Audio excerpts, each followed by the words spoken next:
Bismillah. Bismillahirrahmanirrahim. Alhamdulillahirabbil alamin wa bihi nasta'in. Wassalatu wassalamu ala sayyidina wa nabiyina Muhammadin wa ala ali baitihi thayyibin at-tahirin wa radhiyallahu ta'ala anil muhajirin wal ansar wa man tabi'ahum bi ihsanin ila yaumiddin amma ba'du. Allahumma 'allimna ma yanfa'una wanfa'na bima 'allamtana warzuqna ilman nafi'a amin ya rabbal alamin.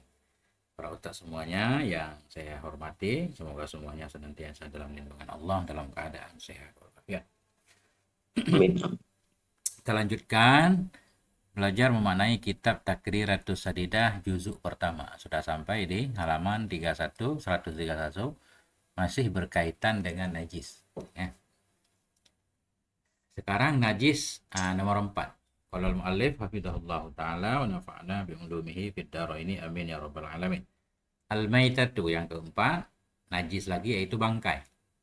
Hiyallati zalat hayatuha bi ghairi zakatin syar'iyyah. Dianya bangkai itulah allati. Itulah hewan-hewan yang hilanglah hidupnya hewan dengan tidak sembelihan syar'i. Dengan bukan sembelihan syar'i. Sembelihan yang gak cukup syaratnya. Artinya zubihat ala ghairi tariqatil islamiyyati syar'iyyah. Artinya disembelih akan dianya hewan di atas bukan jalan Islam yang syar'i, bukan jalan syar'i ya. Atau yang disembelih barang hewan yang nggak boleh dimakan, ya tetap bangkai juga. Kemudian kemarin at-tariqatu syar'iyyah itu adapun jalan syariat atau cara syariat, cara yang disyariatkan dalam menyembelih itulah allati, itulah cara-cara tawaffarat fiha syurutuz zabih wal mazbuh. Itu cara-cara yang sempurna padanya cala oleh syarat orang yang menyembelih. Syarat orang yang menyembelih disyaratkan muslim kan? Atau minimal kitabi, nggak boleh majusi. Awil mazbu wal mazbu, syarat hewan yang disembelih. Hewan itu masih punya hayatun mustakirah, itu syaratnya kan? Masih hidup lah. Nah, hewan itu kalau ditabrak mobil misalkan, kalau dibiarkan masih hidup. Sehari dua hari. Atau ada banyak perbedaan pendapat di hayah mustakirah kan? Ada yang bilang yang penting dia masih bergerak-gerak kan? Masih kalau dipotong nanti darahnya muncrat, itu pertanda dia punya hayatun mustakirah. Jadi nanti ada syarat orang yang menyembelih, secara umum syaratnya muslim, kemudian atau kitabi, kemudian madbu hewan yang disembelih kan, syaratnya hewan yang bisa dimakan dagingnya. Tapi kalau hewan itu nggak ditabrak, bukan karena kecelakaan, tapi hewan sudah tua, lemes banget kan, nggak apa-apa. Yang penting dia masih masih hidup sedikit. Wal alati ya. Syarat alatnya ada syarat kan, yang penting alatnya tajam, nggak boleh kuku, nggak boleh tulang, itu ada syaratnya. Tafsiluhu fi kitab as-sayd wa zabaih, dan bermula uraiannya syarat-syarat penyembelihan itu ada dalam kitab as-sayd wa zabaih. Nah, syarat binatang buruan dan sembelihan ya. Wa yustasna min ghairil mazbuh, dan dikecualikan dari yang tidak disembelih mautul janin. Kematian janin bizakati ummihi, dengan sebab disembelih induknya. Wasaidi bil bidaghtah, dikecualikan juga akan matinya buruan bidaghtah, dengan dihimpit. Buruan, mungkin kita lepaskan anjing, dia anjing apa menindih hewannya kan? Enggak digigit mungkin ya. Nah, itu sampai kejepit mati. Ya, itu tetap dikecualikan dari bangkai, bukan bangkai. Awil jarihah, atau yang melukai. Jadi daghtah ini dipanah juga boleh ya. Dikecualikan akan matinya buruan bidaghtah, dengan terhimpit. Habis dipanah lari kan. Kemudian mati. Awil jarihah, ini jarihah berarti kayak anjing yang diajarkan tadi, atau burung elang mungkin diajarkan, dilepaskan untuk mencari buruan. Buruk. Nah, walam tudrak hayatuh, dan tidak ditemukan, tidak didapati akan hidupnya buruan. Ketika ditemukan sudah mati ya. Atau ketika ditemukan masih ada bergerak-gerak sedikit, tapi ya udah mendekati mati sehingga nggak sempat disembelih. Nah, itu tetap nggak dianggap bangkai juga. Wanadi bisahmi, dan seperti matinya hewan yang bandel, hewan yang liar dengan dipanah. Ketika sapi jatuh ke sumur nggak bisa dikeluarkan kan? Nah, sapi jatuh ke sumur yang dalam nggak bisa dikeluarkan. Itu seluruh badan sapi bisa jadi tempat sembelih. Di panah punggungnya misal, nggak harus di lehernya. Tapi dalam kondisi normal semuanya harus disembelih di leher. Kenapa ini dikecualikan? Li'anna dzalika zakatun syar'iyyatun laha. Karena demikian, kayak janin tadi, itu sembelihan yang syar'i untuknya tiap-tiap. Supaya maka dianya hewan tahiratun biduni tabihin suci dengan tanpa disembelih. Nanti kita Nah, kalau ada nanti. itu berkaitan dengan sembelihan.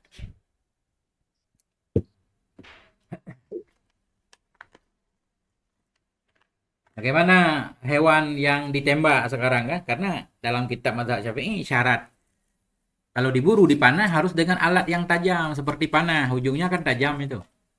Ya, bukan mati dengan api atau tertekan kan? Nah, bukan tertekan kayak kayak apa namanya peluru sekarang misalkan. Misalkan peluru ketapel lah ya. Ketapel kelereng jadi ketapel kan. Kita lempar burung, kena mati, apakah boleh dimakan? Dalam mazhab Syafi'i nggak boleh. Karena matinya dia bukan dengan melukai ya.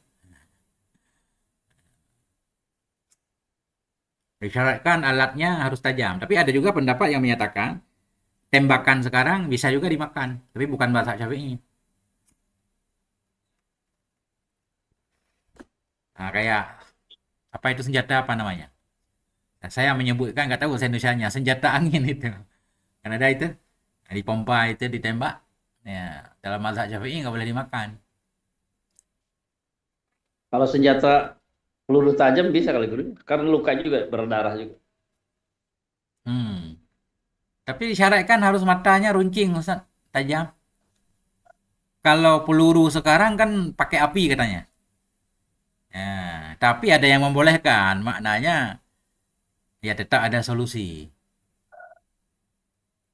Tetap ada solusi kan. Ini contohnya penting juga kan.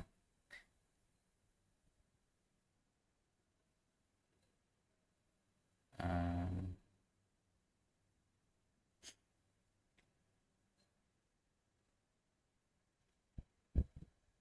pakai senjata sekarang. Ya, mana dia?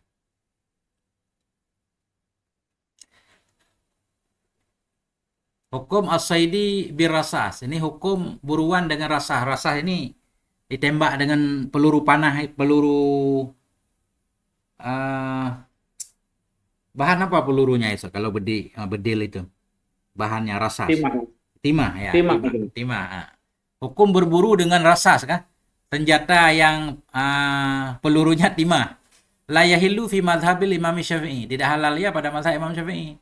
Khilafan lil Malikiyah, khilaf bagi Imam Malik. Wafaqahum dan muwafakat akan mereka Maliki oleh Imam Hah? Syaukani dan San'ani. Nah itu. Udah jalan. Nah itu. Nggak boleh kan? Naam yajuzu saidu birasas fi ghairi maktalin. Kendati pun demikian, bolehlah oleh berburu dengan senjata timah tadi, fi ghairi maktal, pada bukan tempat yang membunuh. Artinya kita tembak kakinya, tembak sayapnya biar jatuh, kan? Kemudian disembelih tapi. Bolehlah oleh berburu dengan tembakan timah tadi, fi ghairi maktalin, bukan di tempat yang membunuh, min sayyadin mahirin, dari tukang tembak yang pintar, kan? Semua idrakuhu wa tazkiyatu, kemudian mendapatkannya dan menyembelihkannya. Hanya untuk menjatuhkannya saja boleh. Nah, itu. Tapi kalau langsung mati harus ngikut mazhab lain. Oke.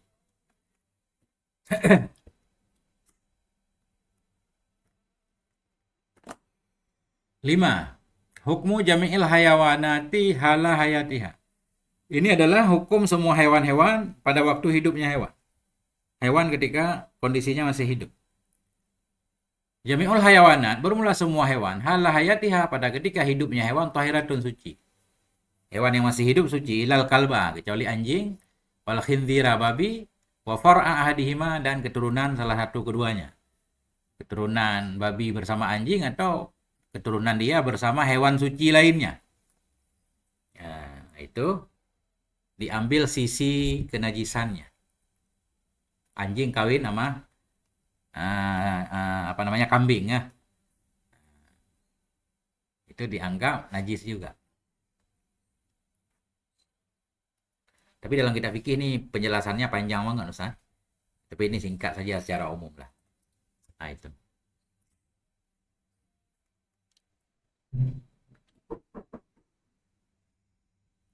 Udah buka kopi tu apa? Nah itu. Kemudian apa namanya? Anjing dalilnya ayat-ayat kan, hadis-hadis. Adapun khinzir tentang kenajisannya dalilnya qiyas. Tetapi tentang keharamannya dalilnya ayat Quran.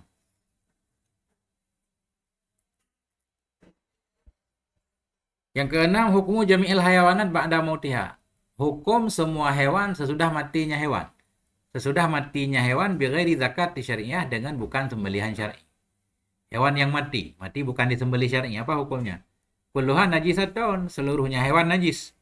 Hewan yang mati seluruhnya najis illa salasan kecuali 3. Nah, apa 3? Maitatal adamiyyi, bangkai manusia, karena terhormat. Maitatal jarodi, bangkai belalang, karena ada hadis Nabi menghalalkan belalang. Maitatas samaki, bangkai ikan, karena ada hadis juga menghalalkan. Nah, itu doang kecualinya 3.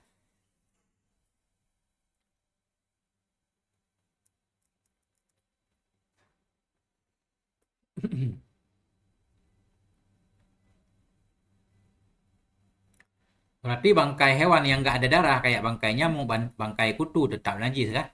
Cuma maafwan kan, dimaafkan berkaitan dengan air, nggak dimaafkan berkaitan dengan pakaian. Kemudian al hayawanatul ma'kulah, bermula hewan yang dimakan, idza matat, bila mati ia, hewan yang dimakan kayak sapi bila mati ia, bila katin syariah dengan sembelihan syar'i, fahaya tahiratun, suci. Hewan yang dimakan mati dengan sembelihan syar'i, ya suci umum ya, disembelih suci, maknanya tulangnya, bulunya semuanya suci kan ya. Al hayawan ghairul ma'kul, adapun hewan yang tidak dimakan, harimau nih, harimau, kucing, hewan yang tidak dimakan bila mati ia, seluruhnya hewan itu najis, seluruh, nggak ada kecuali kukunya, rambutnya, kulitnya, semuanya najis. Seluruhnya najis walau dubiha, sekalipun disembelih akan dianya hewan yang tidak dimakan. Kucing disembelih tetap dianggap bangkai, semua bagian tubuhnya najis. Gajah mati baik disembelih atau bukan, semua bagiannya najis termasuk gadingnya. Najis.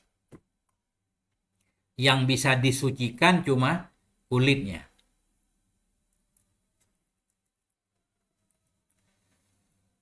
Nah, itu.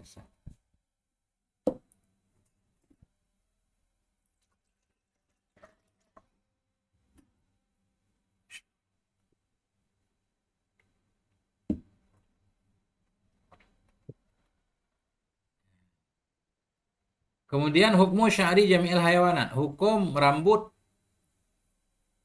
dari semua hewan-hewan. Bulu hewan, apa hukum bulu hewan?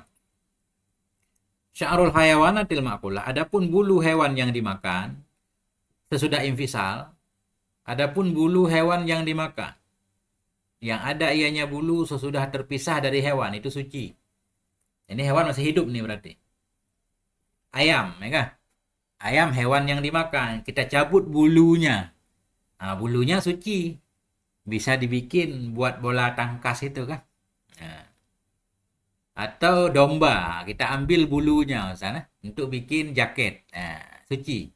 Bulu hewan yang dimakan sesudah terpisah dari hewan, kalau belum terpisah ya suci juga, karena masih hidup kan hewannya. Sesudah terpisah dari hewan suci juga. Walaupun bangkai hewan makul nggak suci, tapi bulunya suci, karena untuk kemanfaatan hamba. Sya'rul hayawani ghairil ma'kulah, adapun bulu hewan yang tidak dimakan, kucing nggak dimakan bulunya. Bulu hewan yang tidak dimakan sesudah terpisah itu najis. Copot dari tubuh kucing, najis. Kalau belum copot, suci mengikuti kucing. Kucing suci karena kucing masih hidup, suci kan? Yang ada pada badannya suci juga. Sesudah kita pisahkan, kita cabut, jadi najis. Ya.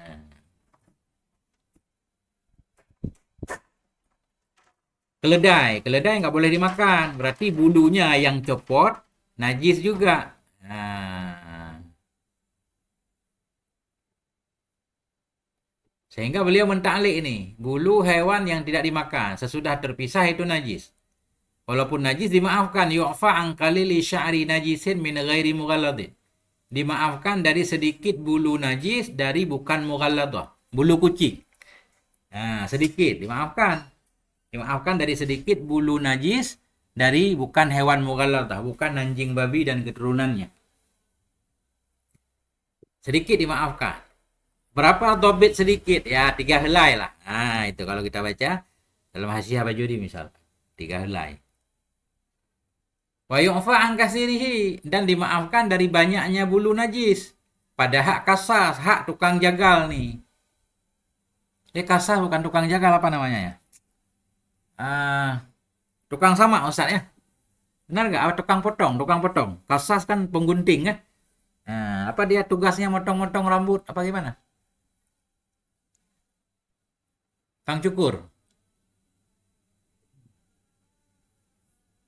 Ya, apa zaman dulu ada tukang cukur bulu kucing misalkan. Dia tukang cukur bulu hewan ya.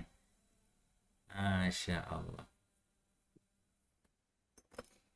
Tukang cukur.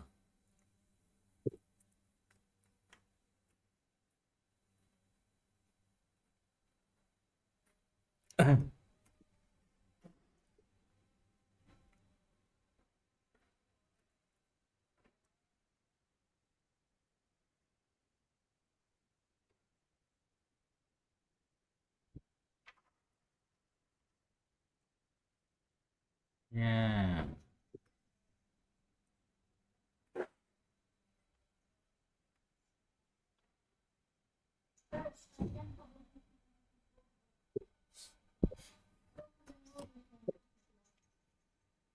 Dimaafkan dari sedikit bulu najis daripada tidak mughalladah. Dan dimaafkan dari banyaknya bulu najis pada hak orang yang tukang potong-potong rambut nih kelihatan. Potong bulu ya. Warakib, dan pada hak orang yang menunggangi. Ini dia punya kendaraan keledai, menunggangi keledai. Bulu keledai najis kan kalau copot. Nah, ini kena badan dia. Dimaafkan walaupun banyak orang yang menunggangi. Lima syakkatil ihtiradi anhu, karena sukar menghindari darinya bulu. Ya.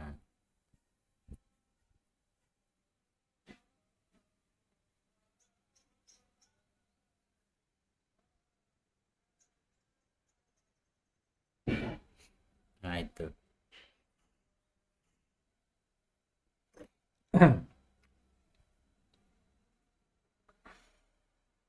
Nah itu Ustaz. Ya belum adik. Ya, ada yang perlu kita bahas Ustaz?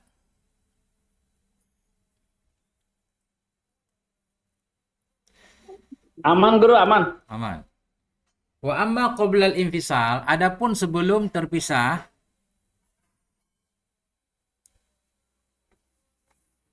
ini ada satu teman kita mau masuk-masuk nggak bisa-bisa nih. Nggak tahu salahnya di mana. Wa amma qoblal infisal, adapun sebelum terpisah, rambut hewan sebelum terpisah. Fa hukmu sya'ri hukmul hayawani nafsih. Maka hukum rambutnya itu hukum hewan, dirinya hewan. Kalau hewannya suci, berarti bulunya suci. Kalau hewannya najis, bulunya najis. Kalau masih menyatu dengan hewan. Kalau sudah terpisah, kalau hewan itu dimakan dagingnya, berarti bulunya suci kan? Kalau nggak dimakan dagingnya, bulunya najis. Dimaafkan kalau sedikit. Dalam kondisi tertentu, kayak penunggang keledai, walaupun banyak juga dimaafkan. Nah, kesimpulan sementara. Kemudian yang kedelapan, hukmul juz'il munfasil, hukum bagian yang terpisah dari makhluk yang hidup. Hukum bagian yang terpisah dari hewan yang hidup. Ya, hewan hidup nih, sapi ya, pahanya copot. Nah, bagaimana hukumnya ini? Hukmuhu, hukumnya bagian yang terpisah dari hewan yang hidup, kahukmi maitate, seperti hukum bangkainya. Berarti lihat bangkainya. Kalau lembu bangkainya najis, berarti pahanya yang copot ketika lembu hidup, bangkai juga najis. Ikan ketika matinya, ikan Suci. Berarti ketika ikan kita potong separuh, kemudian kita lepaskan dia hidup lagi, kayak cerita masa Nabi Musa kan. Ikan makan sebelah. Nah, sebelah ikan yang dimakan itu suci. Ya, karena bangkainya suci.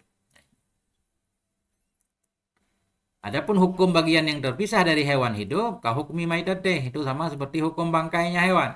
Paling kanat maitatuhu tahiratan, maka jika adalah bangkainya itu suci, bahwa tahirun, maka dianya bagian yang terpisah itu suci juga. Wa iza kanat maitatuhu najisatan, bila adalah bangkainya itu najis, bahwa najison, maka bagian yang copot itu najis juga. Kama qala, sebagaimana telah berkata oleh sahibu Safwatiz Zubat. Wa juz'u hayyin kayadin mafsuli kamaitihi la sya'arul ma'kuli. Bermula bagian dari hewan yang hidup seperti tangan yang copot. Tangan berarti bukan orang ya. Orang juga boleh. Tangan orang atau tangan hewan ya, lengan. Bermula bagian yang hidup seperti tangan yang terpisah itu sama seperti bangkainya. Bangkainya yang hidup. Bangkainya suci, berarti bagian yang copot juga suci. La sya'arul ma'kuli, bukan rambut dari hewan yang dimakan. Rambut dari hewan yang dimakan, walaupun hewannya masih hidup, tetap suci juga. Wasufuhu, tidak juga sufnya. Jadi sya'ar ini kayak rambut kepala misalkan, atau rambut hewan tertentu disebut sya'ar. Ada hewan tertentu rambutnya disebut suf. Ini semuanya bulu juga, cuma beda ya. Tapi saya lupa topik pastinya kah. Kayak bulu domba disebut suf. Warishuhu dan rish. Rish bulu juga, kayak bulu burung misalkan.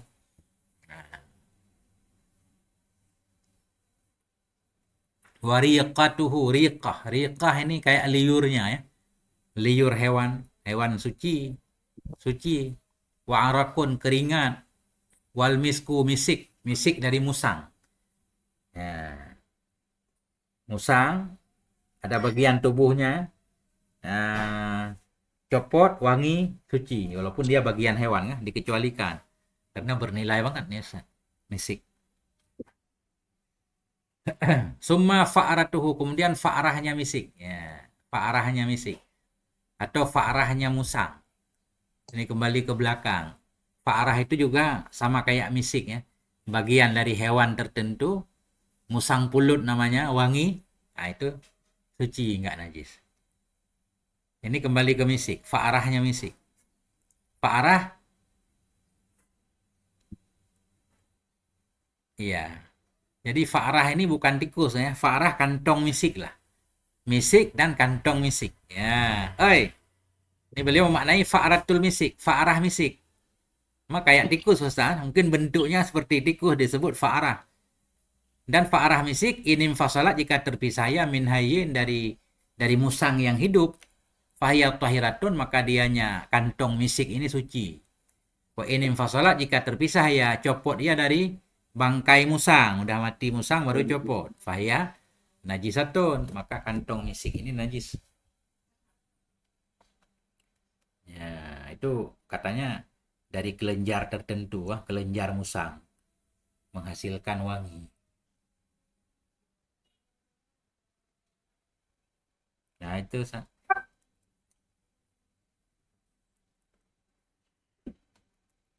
Aku ya, kalau apa itu bangkai manusia, belalang ikan kan suci kan?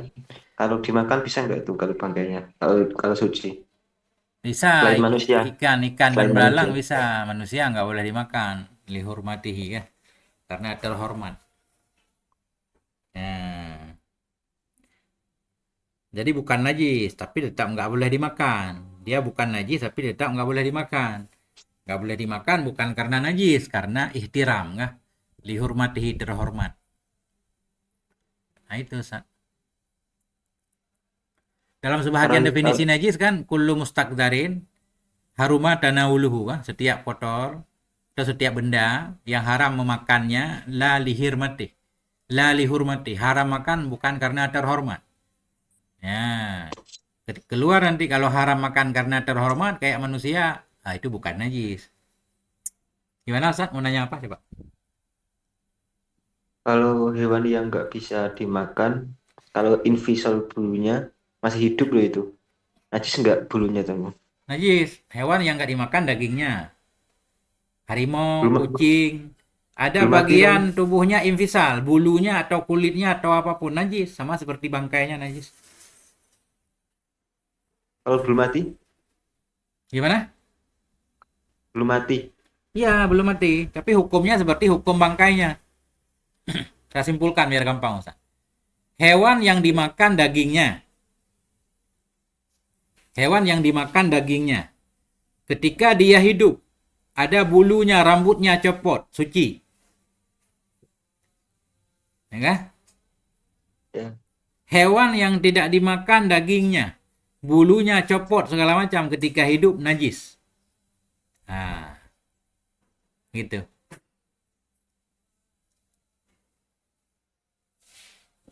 Itu rambut. Kalau disebut bagian itu bukan rambut berarti kayak daging paha kan.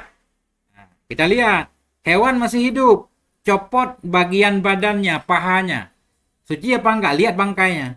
Kalau bangkainya najis, bagian yang copot ketika dia hidup najis. Lembu,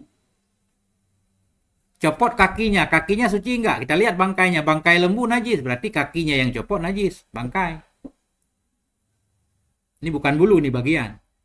Ikan, ikan masih hidup, kita potong separuh, kita taruh lagi ke kolam, masih hidup. Bagian ikan yang kita potong, suci enggak? Kita lihat bangkai ikan suci enggak? Oh suci. Berarti bagian tubuhnya juga suci. Ah, itu. Gimana muskilnya Ustaz? Sudah. Gimana Ustaz? Susah mengingat saja kan, menyimpulkan. Udah susah. Iya. Jadi Bapak Ustaz? Ustaz, tanya Ustaz. Ya, silakan. Jadi maksudnya semua binatang kalau anggota terpisah najis lah. Kecuali Ikan dan belalang, benar. ikan barang. Iya. Dan manusia lah. Iya, dan manusia. Ah, Ustaz. Cuma manusia nggak dibahas tentang makannya kan, Makannya. tentang sucinya saja. Tangan manusia ya suci walaupun copot kan. Nah, itu. Nak tanya je Ustaz. Iya. Tadi yang penunggang tu penunggang kuda kalau banyak dia dimaafkan kan. Kalau kuda halal Ustaz. Kalau benda-benda lain lah macam Harimau. Ada wali Harimau. penunggang harimau Ustaz. Jadi dia dimaafkan lah. Ya, dimaafkan. Pergi sekolah naik harimau Ustaz kan. Ha. Di pakaian sekolah banyak bulu harimau, dimaafkan mudah-mudahan. Ya. Dimaafkan tu maksudnya apa? Maksudnya macam jadi udah waktu sembahyang. Ya, itu maksud dimaafkan. Sholat nggak perlu dihilangkan kan? Nah itu. Nggak membatalkan sholat. Itu mana dimaafkan. Sama seperti setetes darah misalkan, sedikit darah. Kita sholat kan? Di pakaian dimaafkan. Ya. Sekarang. Nah, kemudian yang ke-9, jami'ud dima'i najisatun. Semua darah itu najis. Semua darah najis illa asyaratan. Kecuali ada 10 darah yang tidak najis. Fatahiratun, maka dianya 10 darah ini suci. Yang pertama al-kabid. Ya, hati, limfa. Hati. Kabid hati. Al-misik. Misik ini dari darah juga kayak misik musang tadi. Sebenarnya kalau zaman sekarang kita pelajari katanya bukan darah itu. Memang dari kelenjar tertentu yang nggak tahu namanya yang menghasilkan wangi. Biasanya musang itu mengeluarkan wangi itu untuk memancing lawan jenis kan. Nah, cuma manusia memanfaatkannya untuk wewangian, misik. Jadi zaman dulu dikatakan ini asal muasalnya darah yang mengeras kemudian copot. Suci. Nah, kemudian tihal. Tihal ini apa namanya? Tihal atau tuhal. Di sini tuhal beliau mentobit. Saya lihat dalam kitab Iqna tihal. Tobitnya tihal ya. Apa namanya? Tihal. Limfa. Gimana? Tihal. Di sini Ya. tihal. Nah, di sini di kitab saya tuhal. Mudah-mudahan bisa dua kalau benar tobitnya. Tapi kita lihat dalam kitab-kitab lain tihal. Kemudian damul mahbusu, darah yang tertahan fi maitati sama, dalam bangkai ikan dan belalang. Ini ikan mati ini. Pasti ada darah di dalamnya kan? Di dalam dagingnya langsung kita rebus saja nggak apa-apa. Kita rebus ikannya atau kita goreng. Nah, maknanya nggak kita cairkan, kita pisahkan darahnya enggak. Darah yang tertahan dalam bangkai ikan. Nah, ikan kita cuci luarnya, di dalam badannya ada darah, biarin aja kita goreng, nggak apa-apa. Nah. Wafil maitati, dan darah yang tertahan dalam bangkai bidogtah. Dalam bangkai bidogtah dengan dogtah, terjepit tadi. Ini kasus terjepit maknanya bukan kita jepit hewan, ya. Hewan dijepit kan haram. Ini dalam kasus berburu. Dalam kasus berburu lah. Kita lepaskan anjing. Tadi anjing bukan menggigit hewannya. Kadang dipeluk, mungkin ditindih kan. Sehingga mati hewannya. Tetap halal. Nah, darah yang ada dalam badannya. Makna darah yang ada di dalam badannya yang tertahan. Darah ini nggak kita pisahkan. Dagingnya langsung kita potong-potong, kita goreng. Nggak apa-apa. Nah, itu maksudnya. Bukan darah harus kita peras lagi. Terpisah jadi darah. Itu tetap najis kan? Ini enggak, maksudnya darah yang ada dalam daging, yang ada dalam hewan yang mati, dengan ditindih oleh binatang-binatang yang kita lepaskan untuk memburunya. Wafil maitati bisahmi, dan darah yang tertahan dalam hewan yang mati dengan dipanah. Nah, dengan ketentuan yang disebutkan dalam kitab berburu kah? Panah kijang misalkan mati. Dalam badannya begitu mati pasti ada darah karena nggak keluar kan. Kalau disembelih baru darahnya keluar dari leher. Ini nggak disembelih berarti di dalam badannya ada darah. Langsung digoreng. Apa-apa. Kemudian 89 al-mani wal laban. Mani dan susu idza kharaja ala suratid dam. Mani susu bila keluar keduanya di atas bentuk darah. Mani warna darah. Tetap suci ya. Susu warna darah. Janin, nah janin kan darah juga, darah yang membeku, nah suci. Nah itu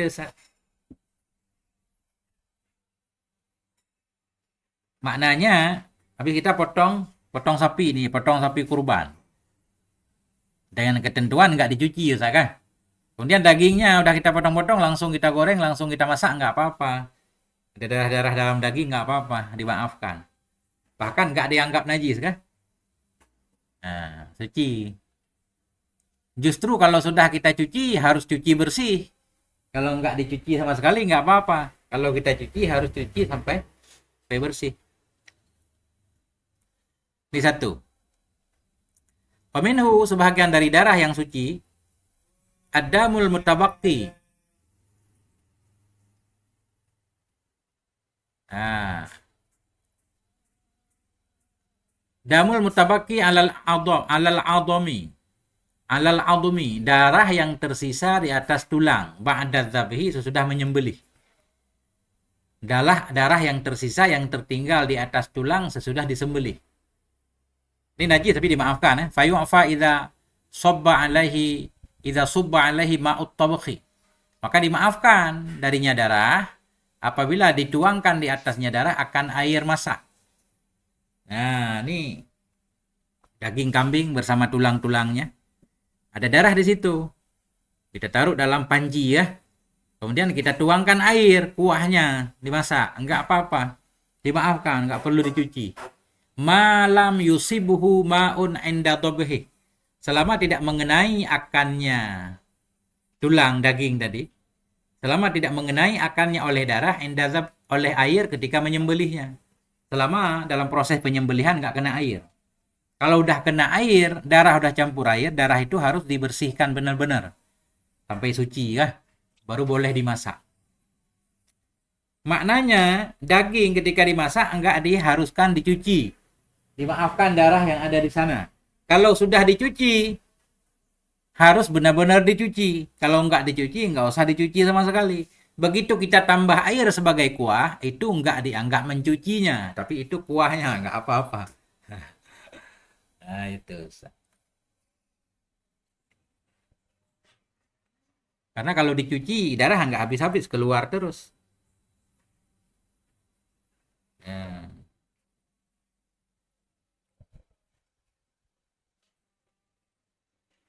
Nah, itu.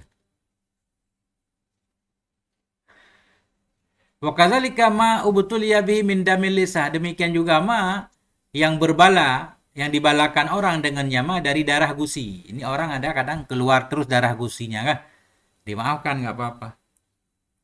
Artinya sholat nggak membatalkan sholat. Darah gusi. Karena darah yang ada pada badan manusia juga ada macam-macam. Kalau darah itu ajnabi, darah orang lain, itu dimaafkan kalau sedikit.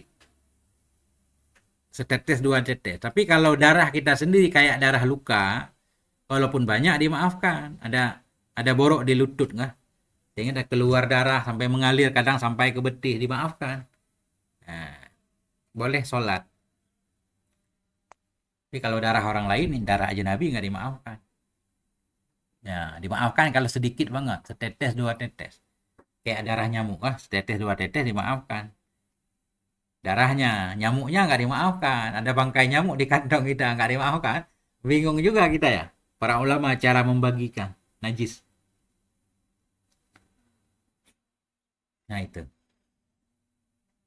Sepertinya itu sudah kita bahas dulu kan di belakang ya. Ada najis-najis yang dimaafkan dalam air. Kayak bangkai kan, bangkai hewan yang nggak ada darahnya. Kalau masuk ke air dimaafkan. Tapi kalau di pakaian nggak dimaafkan. Ada yang dimaafkan di badan, nggak dimaafkan di air. Kayak darah sedikit. Kalau di badan dimaafkan, tapi terkena air nggak dimaafkan. Membuat air bernajis. Jadi ada kelompok-kelompok. Gimana Ustaz? Nah, sebelum kita lanjut. Yang penting jangan lupa ngopi ya.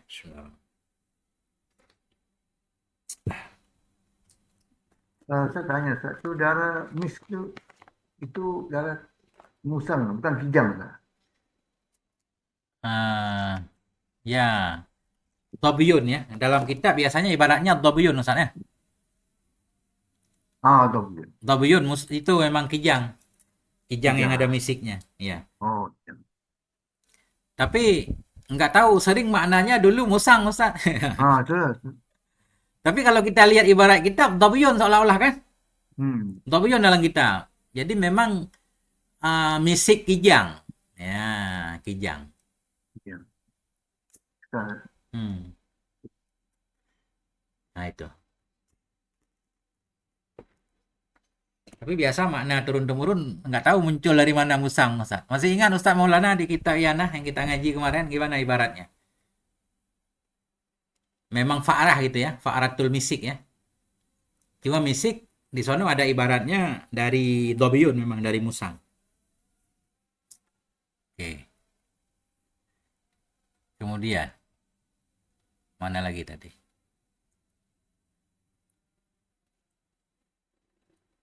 Udah selesai kah? Janin udah 10. Hukmul laban. Ini adalah hukum susu. Susu. Labanul ma'kuli tahirun. Adapun susu hewan yang dimakan itu suci. Susu hewan yang dimakan suci. Susu sapi. Walabanu ghairil ma'kuli najisun. Susu hewan yang tidak dimakan najis. Susu keledai najis. Illal adamiyah, kecuali susu manusia. Ini susu manusia suci, nggak ada kecuali manusianya laki-laki kah, perempuan kah, balik kah, anak kecil kah, kan dalam kitab begitu. Yang penting susu manusia itu suci semuanya. Nggak harus susu ibu-ibu. Bahwa maka dianya susu manusia ghairu ma'kulin. Fahya maka dianya manusia itu tidak dimakan. Walabanuhu tahirun, susunya suci. Kenapa suci? Karena susu itu pada dasarnya kan bahan pokok ya. Tagziyah, untuk menumbuhkan manusia. Nggak layak juga makanan yang nggak suci.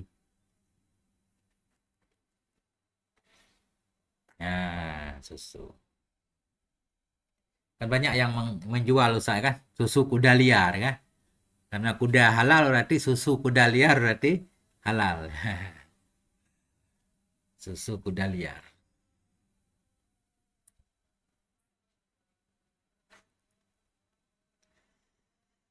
Yang ke-11, hukmul mazi wal wadi najisani. Adapun hukum mazi dan wadi itu najis keduanya. Kal bauli sama seperti kencing. Yang qudanil wudu'a, maka membatalkan oleh keduanya. Madhi dan wadi. Maknanya keluar madhi, keluar wadi, membatalkan wudu. Membatalkan wudu. Hukmul mani fi salah satu akwalin. Adapun hukum mani itu padanya mani itu ada 3 pendapat. 3 pendapat tentang mani manusia. Atau mani semua hewan juga. 1. Mani jami'il hayawanati tahirun. Mani seluruh hewan suci. Mani seluruh hewan, baik hewan bisa dimakan dagingnya atau tidak. Mani seluruh hewan suci illal mani yal kalbi wal khindir. Kecuali mani anjing, babi, wa far'i ahadihima. Dan keturunan salah satu keduanya.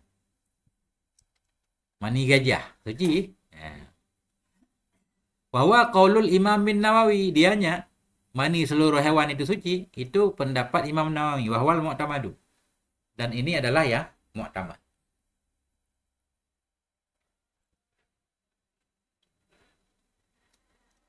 Ini ada muhimmah penting nih.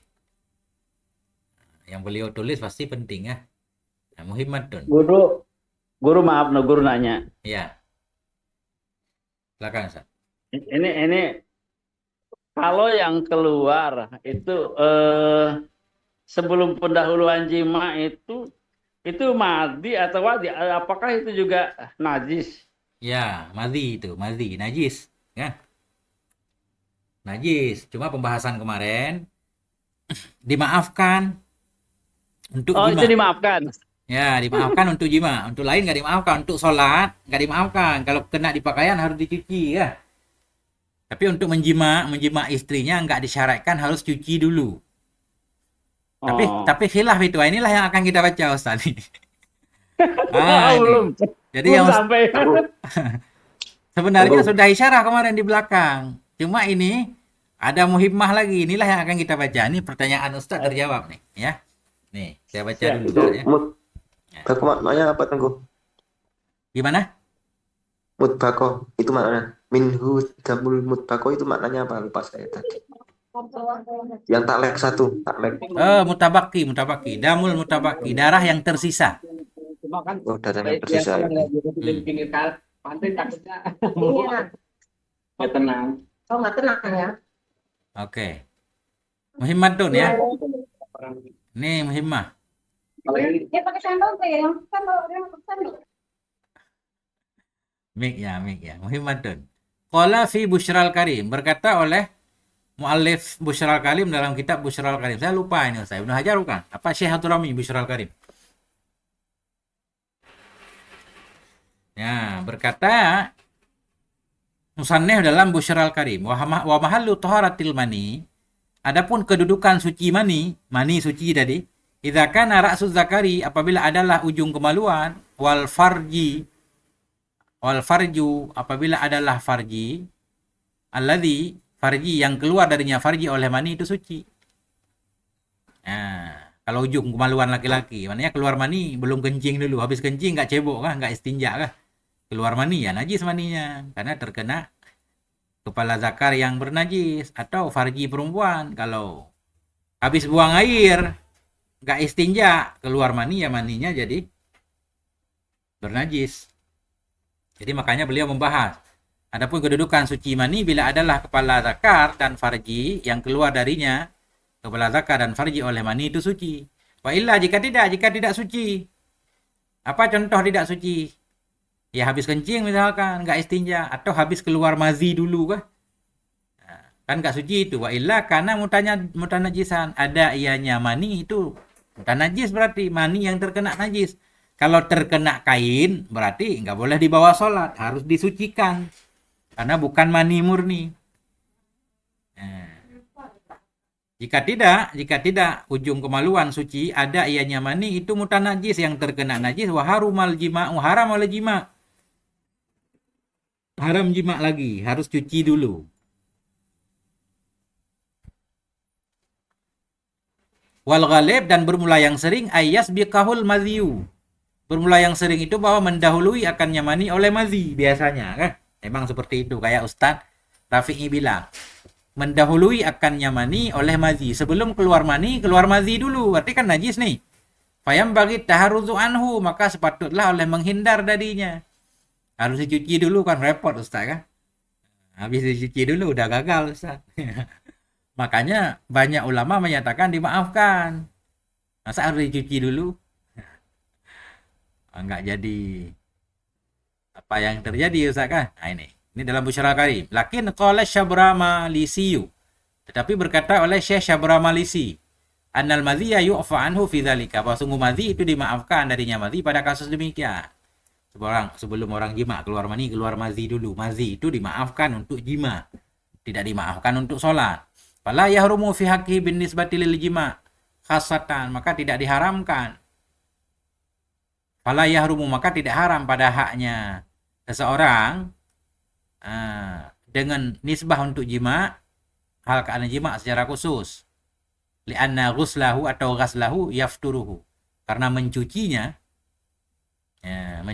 mazi tadi, yafturuhu itu melemahkan iakannya, atau mencucinya kemaluan, melemahkan iakannya. Gimana ini? Kok nggak ada fa'ilnya fala yahrumu? Gini. Tetapi berkata oleh Syekh Syabra Malisi bahwa sungguh madhi yu'fa, dimaafkan darinya madhi pada demikian yang keluar sebelum keluar mani. Maka tidak diharamkan akan ianya jima pada haknya seseorang yang keluar madhi kan. Enggak haram untuk nisbah untuk jima secara khusus. Untuk jima enggak haram, enggak perlu cuci dulu kan. Tapi untuk sholat harus cuci. Kenapa? Li'anna ghaslahu, karena mencucinya, kalau madhi itu dicuci dulu, yafturuhu, atau mencucinya kembali ke mafhum nih, ke kemaluan kan, karena mencucinya zakar itu melemahkan iakannya zakar. Gagal cara Ustaz kan. Waqad yatakarraru dzalika fayashukku alih, dan kadang-kadang berulang-ulanglah oleh demikian maka susah ya di atasnya seorang. Nah itu. Jadi tetap dimaafkan berarti. Ya, Busyral Karim Ibnu Hajar nih. Di sini kita paham wa humila kalamu Ibnu Hajar, dan dihamalkan akan kalam Ibnu Hajar. Ibnu Hajar menyatakan yang sering mendahului akan nyamani oleh madhi, maka sepatutlah oleh menghindari darinya. Hati-hati kan, nggak boleh jima. Dihamalkan akan kalam Ibnu Hajar kepada uman i'tada, sungguh orang-orang yang terbiasa ya ada mafuturiz zakar, akan tidak melemahnya zakar dengan mencucinya zakar, dicuci dari madhi. Wa in takarara, sekalipun berulang-ulang ianya dicuci, annahu la yu'fa, bahwa sungguhnya seseorang tadi tidak dimaafkan dari madhi pada haknya seorang. Makanya dianjurkan dicuci. Tapi bagi orang yang kalau dicuci lemah, hilang syahwatnya, berarti dimaafkan untuk dia. Itu dia. Gimana Ustaz? Ini saya baca agak kecil-kecil dikit. Anak kecil nih nggak enak. Itu.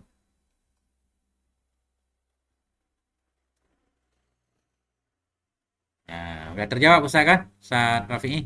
Oh iya. Iya guru ya. Oke.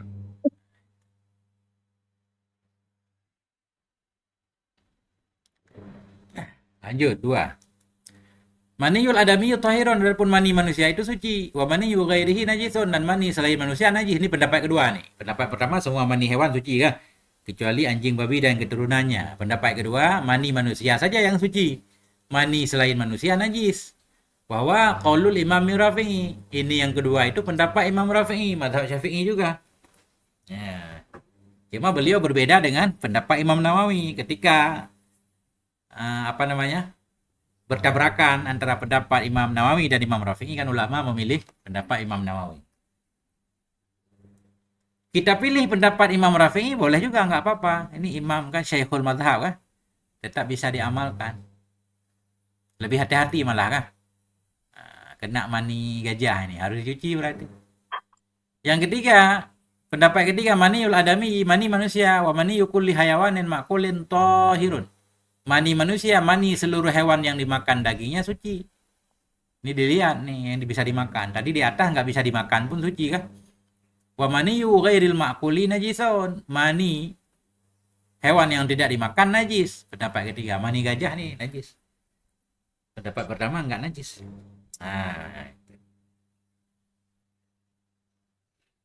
Masya Allah Ustaz. Belum beres-beres. Ya. Halo, Tangguh punya PDF Hasyiatani nggak tuh? Hasyiatani li Apa di Qalyubi dan Amirah. Punya, tapi gabung dalam kitab. Nah, itu kitab Kanzul Qoribin.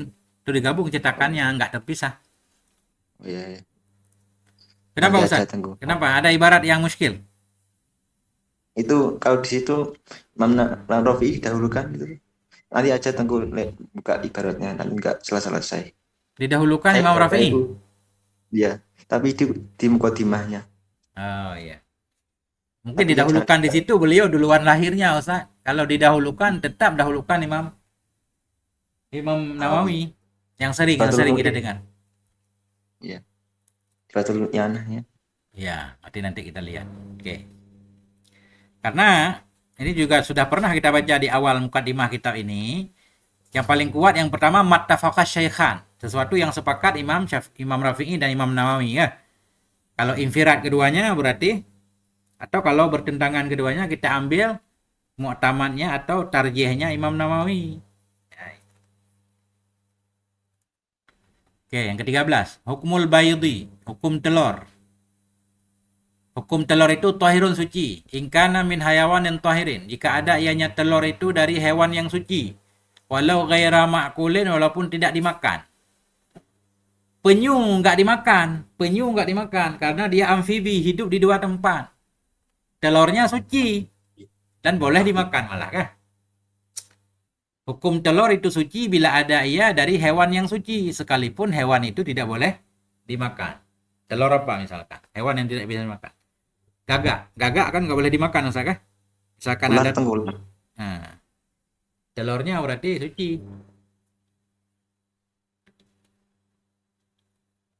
Belum, Oh, iya, gimana? walaupun di telurnya itu ada goit-goitnya itu tengku. Gak apa. Ada apa? Telur goit. Nah, itu beda lagi. Pas telur, Kalau itu telur gaib ayam. bukan telur namanya, itu dicuci dulu. Kalau ada berak, telur Iya, diselimuti oleh berak, ya, beraknya iya. dicuci, maksudnya telurnya yang suci. Ini bahas telur Maksudnya aja, itu, maksudnya cangkangnya atau telurnya tengku yang suci. Semuanya. semuanya. Dan nggak wajib juga mencuci telur kalau kelihatannya bersih. Telur, ayam nelor gitu kan, keluar dari dubur ayam, telur. Nggak ada taik-taiknya di telur, bersih, nggak wajib dicuci, langsung direbus nggak apa-apa. Ya. Mau bikin sarimi dimarahin orang tua. Ya, tapi kalau Itu, ada itu. kotorannya harus dicuci, Ustaz. Jangan ditaruh Oh iya, iya. langsung. Oh, Tapi iya. kalau Ini bersih ada nggak wajib ibaratnya. dicuci. Kemarin udah di anak kan nggak wajib dicuci telur. Iya. Hmm. Kemudian kotoran-kotoran yang ada di manfaat burung, di dubur burung dimaafkan juga, tapi dimaafkan untuk air. Kayak burung sedang terbang, jatuh ke air dalam ember kan, kemudian terbang lagi burungnya. Air itu nggak bernajis walaupun terkena dubur burung. Nah, jadi manfaat burung karena dia nggak diperintahkan istinja, dimaafkan bin nisbah lilma. Nggak dimaafkan bin nisbah li sholah. Kita ambil burung. Burung itu ada duburnya, mungkin ada najis sedikit kan. Kita masukin kantong burung. Sholat. Nggak boleh itu. Membawa burung. Tapi kalau kena air dimaafkan. Cuma di sini sayang. Apa belum ke depan mungkin ya. Kategori najis. Karena ada yang dimaafkan di pakaian. Ada yang dimaafkan di air. Ada yang sebaliknya. Suci ini berarti bisa dikonsumsi tangguh ya. Ya, suci dan halal. Ya. Kayak telur penyu kan dijual masa kan? Telur penyu, padahal penyunya nggak boleh dimakan. Berarti telur buaya juga boleh dimakan itu ya. Boleh Ustaz. Telur ular juga boleh, cuma nggak boleh dimakan kalau bahaya. Itu nggak boleh karena bahayanya ya. Kan karena najisnya. Ya, misalkan nggak ada kerjaan Ustaz kan berburu telur buaya. Nggak ada kerja. Sebentar Ustaz, buaya bertelur ya, bukan beranak dia ya. Iya. Bahasa sainnya apa tengku? Sainnya. Ya, dulu kita di sekolah diajarkan hewan-hewan yang nggak Lupa ada saya. kupingnya, yang nggak ada daun telinga, dia bertelur katanya. Ya kan? Kalau ada daun telinga, dia beranak. Itu aja tandanya, kata bu guru ya. Maknanya telinganya ada, cuma nggak ada daunnya. Nggak menonjol kah? Kayak ayam itu, telur dia. Manusia ada daun telinga, berarti beranak.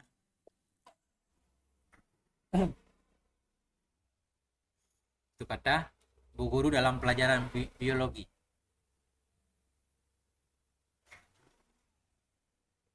Bentar Ustaz, ada gangguan tadi. Ustadz, Ya Ustaz silakan. Ustadz itu kalau di telur itu ada kotoran ayamnya itu najis nggak Ustadz itu? Najis. Harus dicuci Oh, kan? harus dicuci dulu ya. Ya, jangan langsung dimasukkan ke dalam Indomie Ustaz. Indomie. Kalau Iya, iya, bersih, iya. telurnya keluar bersih, walaupun keluar dari dubur, itu nggak perlu disucikan. Tapi kalau ada kotorannya, mudah-mudahan harus dicucikan. Nah, itu. Ini bicara telur bersih berarti Ustaz ya, atau kandungan telur lah. Hukum telur maknanya bukan cangkangnya saja, isi-isinya, seluruhnya, suci. Saya tanya, Ustaz, itu hewan yang tahir apa, Ustaz? Hewan yang suci, hewan yang Ah. suci ketika hidup. Hidup. Apabila ada ianya telur dari hewan yang suci. Mana hewan yang suci? Hewan kan seluruh hewan suci Ustaz, kecuali anjing babi Saya kan. suci. Ya. Berarti itu selain Hmm. kalau anjing babi memang dia nggak bertelur Ustaz kan. Hmm. Saya ulang lagi, hukum telur itu suci bila ada ianya telur dari hewan suci. Hewan suci maknanya hewan ini masih hidup Ustaz. Hewan itu suci ketika dia masih hidup. Telurnya bagaimana? Suci juga. Walau hewan itu tidak dimakan. Nah, itu mana suci di sini boleh dimakan. Nah, kita lanjut dulu. Walau rosat, jikalau berak ianya hewan. Oh, failnya di depan. Jikalau berak auqaat atau muntah oleh hewan, bayatan akan telur nih. Ya, ini memuntahkan telur ya. Dalam kitab biasanya biji Ustaz. Ini bisa saja satu hewan menelan telur hewan lain, kemudian dimuntahkan telurnya. Nah, biasanya muntah itu kan najis, tapi muntahnya telur isinya bagaimana? Jikalau beraklah atau memuntahkan oleh hewan akan satu telur. Bagaimana hukum telur itu? Yang dasarnya semua telur tadi suci. Fainkana mutasalliba. Jikalau ada ianya telur itu keras. Apa maksud keras? Bihaisu takunu fi quwwatu khurjil farqi. Dengan sekira-kira adalah padanya telur itu kekuatan keluar anak, farqi keluar anak, menetas. Masih bisa menetas kalau dierami. Bahwa maka dianya telur itu mutanajis, dianggap mutanajis, bisa suci dengan dicuci. Apa makna mutanajis? Mutanajisun yatuhuru bil ghasli. Mutanajis yang suci dengan dibasuh, la najisun bukan najis. Maknanya tetap boleh dimakan tapi dicuci dulu. Kalau masih bagus lah, maknanya masih menetas kalau dieramin. Nah, itu Ustaz. Wa misluhul habbu, sama seperti telur itu biji. Kalau kana mutasalliban, ini gajah berak ada biji kelapa di sono kah? Atau buah kelapa atau biji jagung atau biji apapun. Bagaimana hukumnya? Falau kana mutasalliban, jikalau ada ianya biji itu keras. Bihaisu sekira-kira lau zuri'a, jikalau ditanam makan ianya biji la nabata, tumbuh ia. Bahwa mutanajison, maka biji itu terkena najis. La najisun, bukan najis. Kal baydi sama seperti telur, bisa disucikan kembali, dicuci. Nah.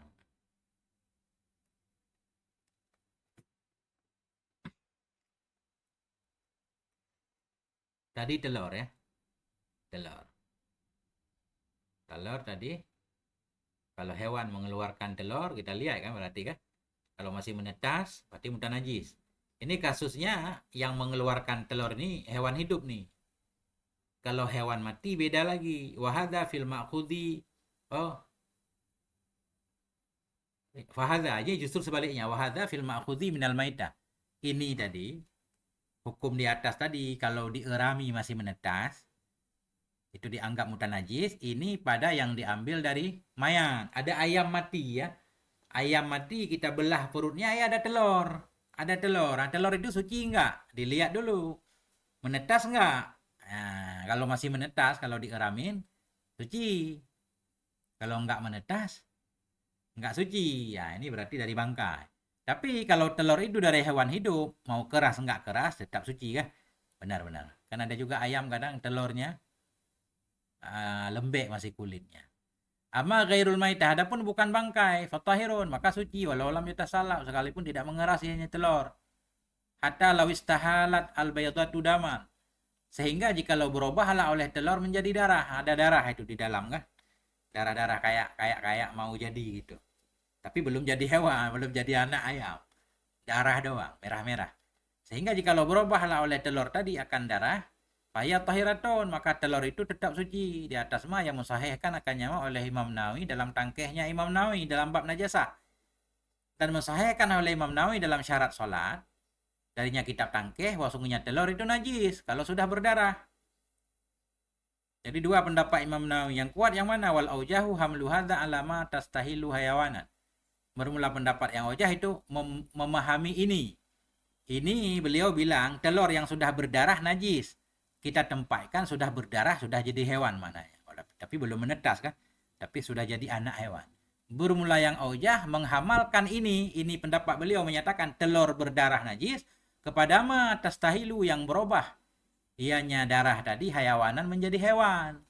Wal awalu ala khilafi, pendapat yang pertama ketika beliau bilang enggak najis, di atas sebaliknya belum jadi hewan, baru darah saja. Nah itu Ustaz. Coba Ustaz, kembali ke Ustaz.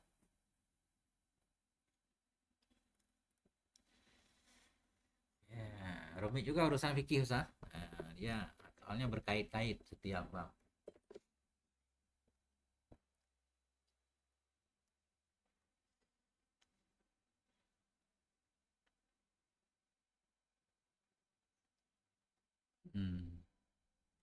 Nah itu Ustaz.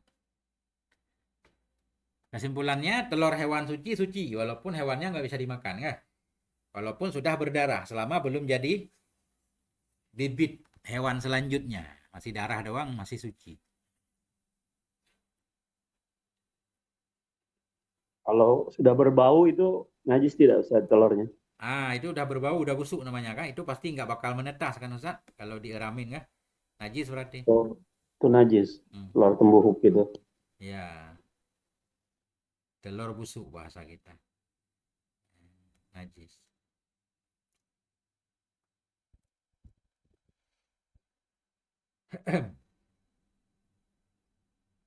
Oke, kita lanjutkan.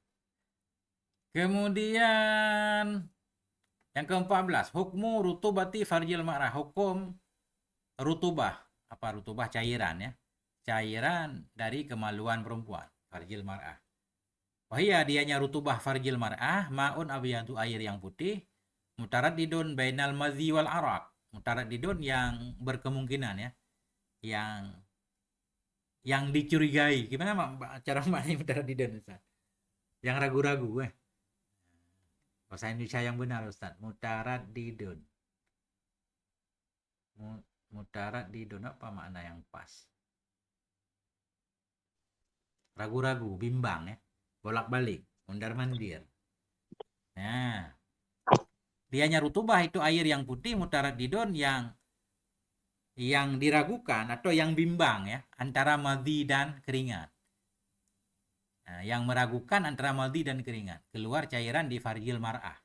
Cairan putih ini madhi atau keringat. Yakhruju min dhahirin. Min dhahiri wa batini farjil mar'ah. Yang keluar ianya cairan dari dhahir dan batin farji mar'ah. Nah, itu namanya rutubah. Apa hukumnya? Wa khulasatu hukmiha, kesimpulan hukumnya rutubah kama fit tufah, sebagaimana dalam kitab tufah, annaha, bahwasanya rutubah itu tangkasimu terbagi ya kepada 3 kelompok. Nah, ternyata 3 kelompok. Setiap kelompok beda hukumnya. Kita lihat dulu. Kelompok yang pertama tahiratun kata'an, suci nisbah kata, enggak ada khilaf, suci. Wahya dianya yang suci itu rutubah tadi mama takhruju yang keluar ya mimma dari tempat yajibu ghasluhu, yang wajiblah oleh mencucinya pada istinja. Ketika istinja maknanya zahir kan? Zahir farji wajib dicuci. Nah, kalau keringat itu keluar dari zahir itu berarti suci dia. Memang keringat berarti, bukan keluar dari batin, suci, enggak ada khilaf. Dianya rutubah yang tahir itu rutubah basah-basah yang keluar ia dari tempat yang wajiblah oleh membasuhnya tempat dalam istinja. Wahwa dianya ma yang wajib basuh ketika istinja ma yadharu, tempat yang tampak ya inda julusiha, ketika duduknya si perempuan. Nah, itu tahir namanya. Cairan di situ suci. Yang kedua najisatun kataan, najis secara kata, nggak ada khilaf juga. Wahya dianya rutubah yang najis, rutubah takhruju yang keluar ya min wara'i batinil farji, dari belakang batin farji, di batin berarti, di belakang batin. Di dalam batin. Di cairan dalam rongga. Bahwa dan dianya wara'a batinil farji ma la yasiluhu dzakarul mujami'. Sesuatu atau tempat-tempat yang tidak sampai kepadanya tempat oleh dzakar mujami, dzakar orang yang menjima. Nah, itu udah dalam banget ke sana, kah? Nggak sampai dijangkau oleh kemaluan orang yang menjima. Nah, kalau keluar dari situ najis. Cuma kan orang nggak tahu ini, nanti ragu-ragu ini keluar cairan basah. Perempuan biasanya sebelum sholat suka mencuci dulu ke kamar mandi. Artinya kalau diragu-ragu keluarnya dari mana sebenarnya nggak apa-apa. Karena ini ceritanya kalau diyakini. Nah, tapi kalau dipastikan dia keluar dari batin tadi ini najis, nggak ada khilaf. Yang ketiga, tohiratun alal asah, yaitu rutubah yang suci di atas pendapat asah. Ini yang khilaf nih. Asah suci, mukabil asah nggak suci. Wahya dianya rutubah yang tahir menurut pendapat asah, ma takhruju, rutubah yang keluar ya mimma dari tempat-tempat la yajibu, yang tidak wajiblah oleh mencucinya tempat. Wa yasiluhu, dan sampai kepadanya tempat dzakarul mujami', terjangkau oleh kemaluan. Tapi karena dianggap batin, ketika istinja enggak wajib cuci. Nah, itu yang khilaf cairan di situ. Pendapat asah menyatakan suci. Nah, ini ribut juga urusannya kan. Yang ketiga, ta'liq. Wa inda Ramli hiya najisatun. Menurut Syekh Ramli, yang ketiga ini najis nih. Kenapa najis? Beliau memberikan ta'lil li'annaha rutubatun jawfiyatun. Karena rutubah tadi, basahan yang berkaitan dengan rongga, dianggap rongga. Karena batin, tempat enggak wajib cuci ya. Ketika istinja enggak wajib. Berarti kan dianggap jawfiyah, rongga dalam. Nah, itu beliau menajiskannya. Bahkan wa kalamul majmu', kalam Imam Nawawi dalam Majmu' itu ya dulu menunjukkan ya ala annaha, kepada busuk cairan yang ketiga ini, mata kharajat, bila keluar ya mimma dari tempat-tempat la yajibu ghaslu, yang tidak wajiblah oleh mencucinya. Tidak wajiblah oleh mencucinya tempat. Cuma di sini nggak dibahas apakah sampai kemaluan atau tidak. Fahya najisatu, ini najis, ini menguatkan pendapat Syekh Ramli. Lebih ihtiyat berarti perempuan kalau memang keluar keringat atau apa sebelum sholat ya cuci dulu, Ustaz. Nah, itu selamat dari berbagai macam pendapat. Nah, bagaimana Ustaz?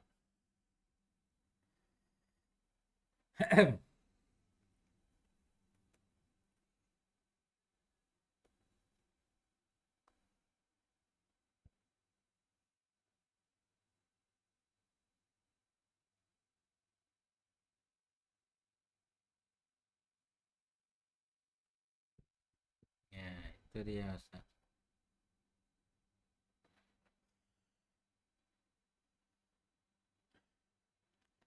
Ada yang perlu kita bahas? Ada Ustaz Salahuddin, Ustaz Rafi'i, Ustaz Putra, Ustaz Maulana, Ustaz Ispandi. Bagaimana komentarnya Ustaz Ispandi? Ustaz Habibi?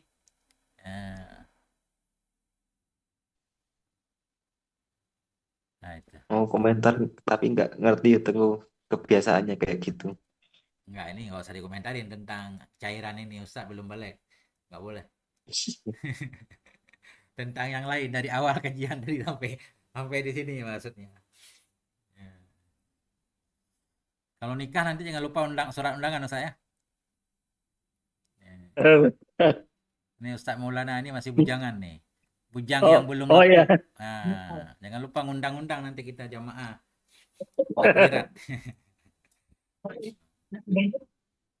Mungkin Tengku, Yang ini guru, yang ikan dan belalang tadi tuh apakah belalang saja atau yang semarga belalang? Saya kayak capung. Enggak, yang disebut belalang Ustaz. Kalau capung memang punya nama khusus kan? Bukan belalang kan? Oh, oh ya, khusus belalang. Ya, belalang dengan segala jenisnya. Mungkin banyak jenis belalang ya. Sama kayak ikan kan? Ikan kan banyak jenisnya, nggak apa-apa. Selama dia disebut belalang, nah, suci dan halal. Makasih guru. Ya, saya lihat di apa di TikTok kemarin di Pulau Jawa memang ada Ustaz yang jual belalang goreng itu udah digoreng, masya Allah, udah ditoplesin. Iya, Iya, banyak. betul, di Pacitan itu. Iya, saya nggak pernah makan belalang Ustaz, tapi saya lihat masya Enak Allah ya, tuh. kayak ikan juga. Wih, Cemilan ya, belalang udah ditoplesin, ini harus kita beli ini, kita lihat rasanya gimana. Kayak teri. Rasanya kayak udang tentu. Oh iya, udang darat Ustaz. Masya Allah. Iya. enggak. Ya. Siap Ustaz. Ustadz, mau nanya Ustadz. Silakan Ustaz. Ustadz itu kalau najis ma'bu tadi itu pendapat ulama yang berbeda itu istinbatnya apa karena berdasarkan kajian langsung pada dalil hadis atau memang pada kaidah darurat itu Ustaz? Terus seperti apa sih sebetulnya Ustaz sehingga ini berbeda gitu? Itu kelihatannya dalam memahami dalil secara umum Ustaz, istinbat secara umum karena nggak ada dalil khusus. Karena begini, kayak misalkan yang ada dalil misalkan muntah Ustaz kan? Muntah. Jadi cairan yang keluar muntah kan najis itu. Sehingga kalau bukan keluar dari mulut kan nggak disebut muntah. Sehingga ada sebahagian ulama menyamakan dengan muntah setiap cairan yang keluar dari batin. Nah itu ya dianggap muntah tadi. Kalau batin berarti dianggap najis. Ada juga yang memahaminya enggak.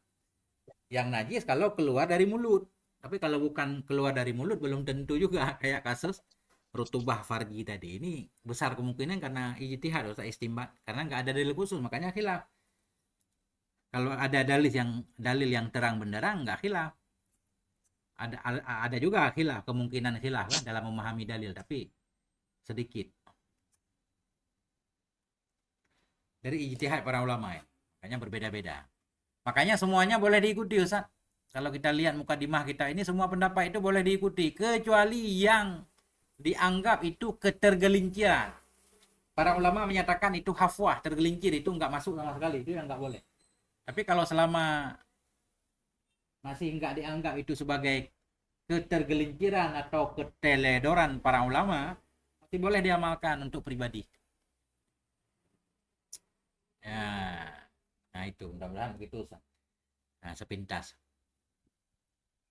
Walaupun pendapatnya kila atau doif itu enggak apa-apa ya Ustaz kita taklid sama. Boleh. Ya, yang nggak Kalau boleh masalah katanya fikih. mukabil sahih yang nggak boleh kan? Oh, Yang lain boleh semua. Bahkan siap. kalau kita baca kitab Mizanul Kubra Syekh Sya'rani, semua pendapat itu benar katanya. Semua pendapat ulama itu benar diambil dari sungai yang sama. Ya kan? Kayak satu pohon besar itu, cuma ada yang dapat di pokoknya, ada yang dapat di rantingnya kan? Tergantung alatnya. Semuanya merujuk kepada pendapat Nabi dan semua boleh diambil, cuma ada penempatannya masing-masing. Yang berat untuk orang yang kuat, pendapat yang lemah untuk orang yang lemah Ustaz. Itu kata Syekh Sya'rani. Contoh misalkan ada ulama yang menyatakan mengusap kepala cukup sehelai rambut, ya kan? Ada yang bilang harus seluruh kepala. Dua-duanya benar. Yang seluruh kepala itu ditempatkan untuk orang yang kuat, yang mampu melakukannya. Dia mestinya mengambil yang lebih ihtiyat seluruh kepala. Orang yang melas-malasan, lemah-lemah dikit, ya udahlah kadarnya gitu. Oh iya. Syukran Ustaz. Makasih. Tapi intinya dalam beramal supaya kita selamat dianjurkan mengambil pendapat yang paling kuat, Ustaz, kan? Ihtiyatan, lidinina, kan? Untuk kehati-hatian untuk agama kita ambil yang paling kuat. Yang nggak ada peluang untuk disalahkan. Nah, itu. Guru. Ya Ustaz. Kalau kita ngambil pendapat yang konvensional gimana Guru? Boleh Ustaz, justru itu untuk Kadang-kadang memudahkan kan. Cuma dengan ketentuan jangan mencari ruksah terus. Nah, itu nggak boleh juga. oh Dalam hidup kita cari pendapat yang ringan-ringan saja. Itu nggak iya iya. boleh. Itu bisa-bisa kita nggak perlu beragama Ustaz. Karena semua ada pendapatnya. Mau salat jenazah nih ngambil pendapat yang bilang nggak perlu wudhu. Udah, kita salat jenazah nggak wudhu. Kemudian ngambil pendapat yang boleh menjamak salat sekaligus 5 waktu. Nah, kah? Kan ada juga pendapat seperti itu. Iya iya. Ada juga yang membolehkan jamak salat karena sakit. Nggak disyaratkan harus karena hujan misalkan. Ya. Nah, jadi semua kita pilih-pilih.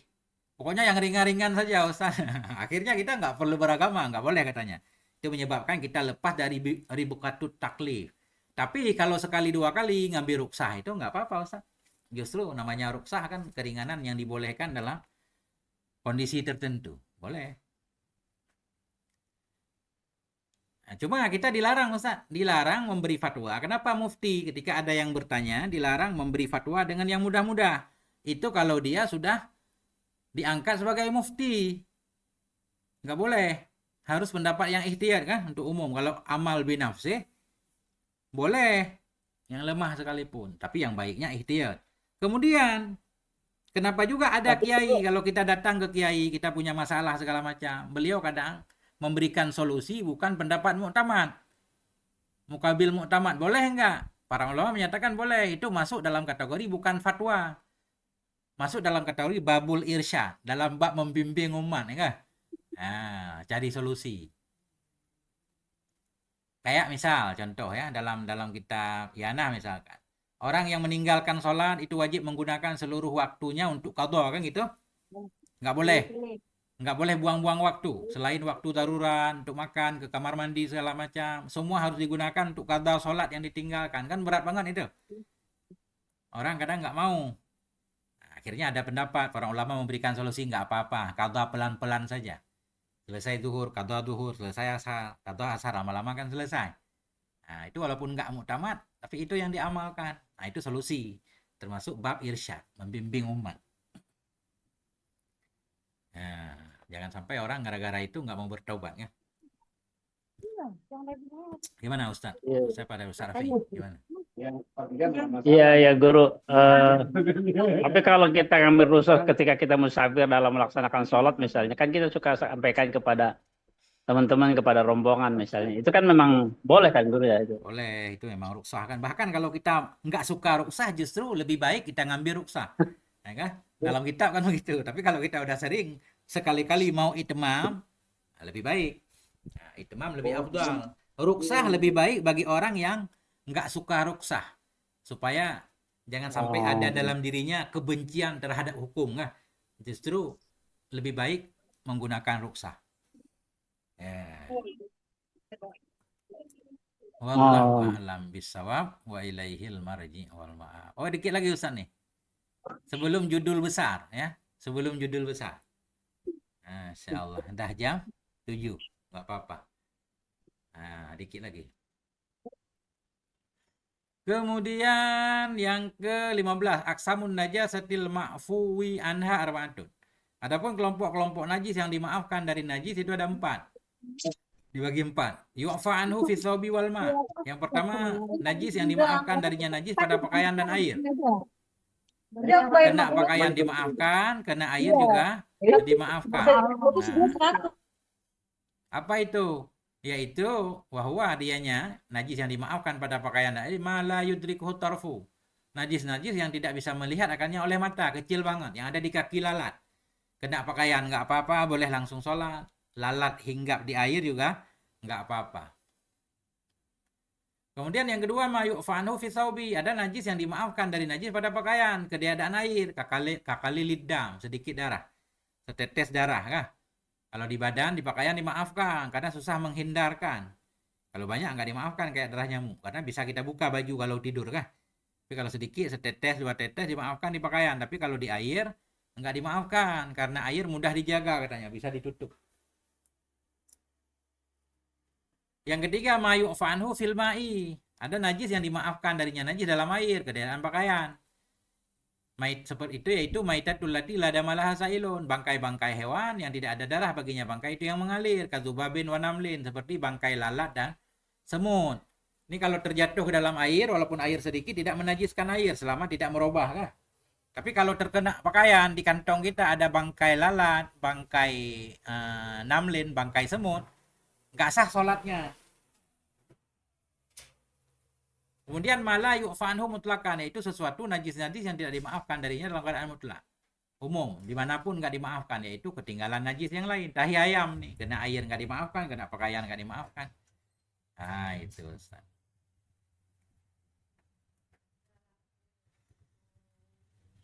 Baru titik di sini Ustaz kan. Ini contohnya seperti lalat, namlin, semut, dan hewan-hewan lain melata lainnya yang kecil. Ba'udah kan, wa kadzalika ba'udun. Ba'udun ini semacam nyamuk juga Ustaz. Kumalun, kutu ya, burugus. Ini mirip-mirip nih, nggak tahu namanya. Harus lihat kamu Ustaz. Burugus biasanya kita artikan nyamuk juga, padahal kan hewan kecil itu banyak. Hunfusun ya, atau ya hunfusun. Kecoa mungkin ya. Bakun ini tugas Ustaz Maulana, lihat artinya. Akrabun kalajengking, wadhun cecak ya. Zunburun atau zunabur. Apa itu zunabur, lupa. Kumbang. Kayak kupu-kupu. Nah itu. Ini bangkainya semuanya lada malaha sailun, nggak ada darah mengalir kan. Nyamuk ada darah, bukan darah dia, darah orang dihisap. Nah, baru titik Ustaz. Insyaallah panjang umur, bertemu kembali Sabtu depan insyaallah. Ustaz. Baik Ustaz, kita cukupkan sampai di sini. Kita tutup dengan kafaratul majelis. Subhanakallahumma bihamdik, asyhadu an la ilaha illa anta, astaghfiruka wa atubu ilaik. Sallallahu ala nabiyina Muhammad wa ala alihi walhamdulillah. Assalamualaikum warahmatullahi wabarakatuh. Waalaikumsalam.